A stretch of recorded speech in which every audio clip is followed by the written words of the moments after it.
Every pro football player's dream is to win and slide on a Super Bowl ring. And to achieve such a feat, one must prepare for years, perfecting their technique with great attention to detail. Hub City native and artist Elliot Inberg did just that in his own field, designing a very bright future. When did you know and realize that you had this artistic ability that you do?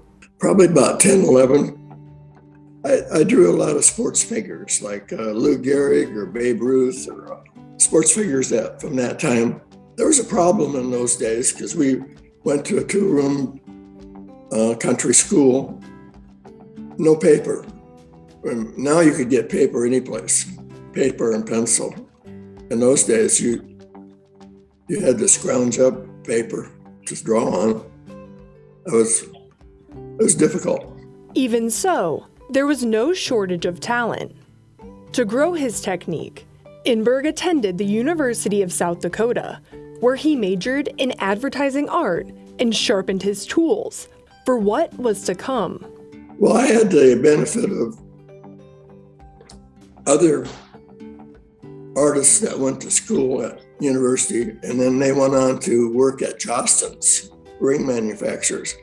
And almost every year they would send back samples for the art gallery and university, and that's where I decided that's what I wanted to do.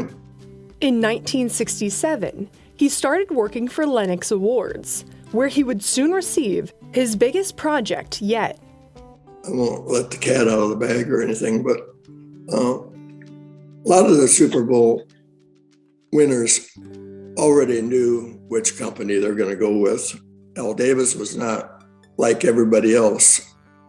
He did not want to be told what to do, and he didn't want to go with Johnston's or one of the big companies. He wanted a smaller company to go to, and that's what he did.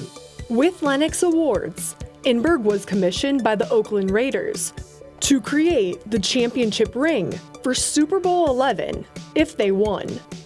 They were facing the Midwest favorite, the Minnesota Vikings. I was pulling for the Vikings to win. I was just interested in doing the ring, more or less. So I figured the Vikings could take care of themselves the next year. The Raiders defeated the Vikings 32-14. The game will be remembered for many stats, one of the most important being the number of carats.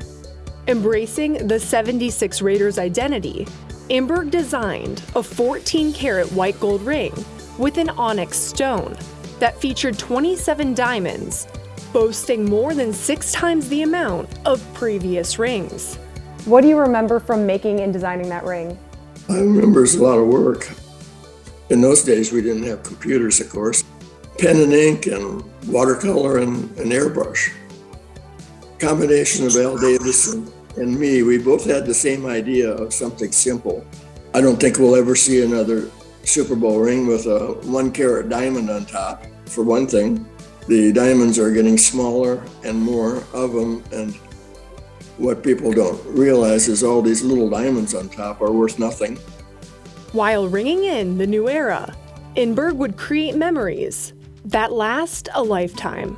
Limousine driver picked me up at the airport, brought me to Al Davis's office, and opened the door, and there's John Madden talking to Al Davis. And he gave me a big smile and a good handshake, and then Al told him to leave. When Al Davis did something, it was him. Nobody else helped him. Like John Madden had nothing to do with the ring. Nobody else did either, just Al Davis. Coming on the airplane to Oakland, I sat right next to Otis Sistrunk, and he was wearing his Raider clothes, and he's as big as a house. And we started talking, and I told him what I was going out there for. As it ended up, Otis Sistrunk's finger is the largest finger that a Super Bowl ring meant for, and I was a size 23. Now, my finger's size 10 or 11. That'd be like two of mine. Inberg would go on to help design the rings commemorating the Raiders' wins in Super Bowl 15 and 18. along with many other monumental creations, such as the medal commemorating the 25th anniversary of VJ Day, the Helen Keller Symbol of Hope Medal, and a piece near and dear to his Hub City upbringing. The number one after that is South Dakota Bicentennial Medallion. It was my chance to do something for South Dakota. I lived in Minnesota at the time when I did it, and we were in the middle of buying a house, and the $5,000 paid for the down payment on that house, so it was pretty good. And here is Elena Lance. That's a great story, by the way. And Elliot lives in Texas now. That's where you did the interview with him, right? Yes, that's where he is currently. That's where he's resided for quite a while now. When I asked him what he remembered about South Dakota, he said it was cold. Yeah.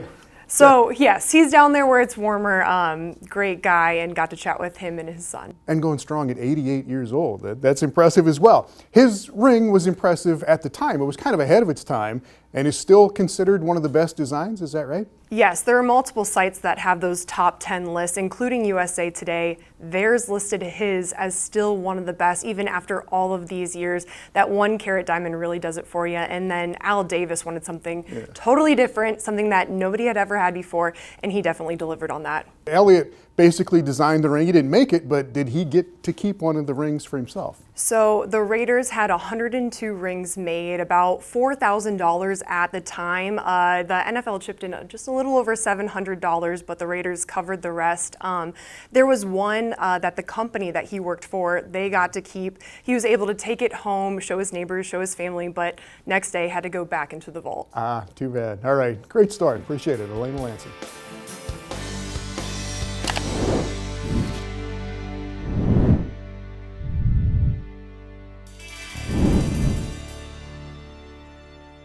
This has been Midco Sports Magazine, presented by Build Your Base with Beef Sports Nutrition and Training Program.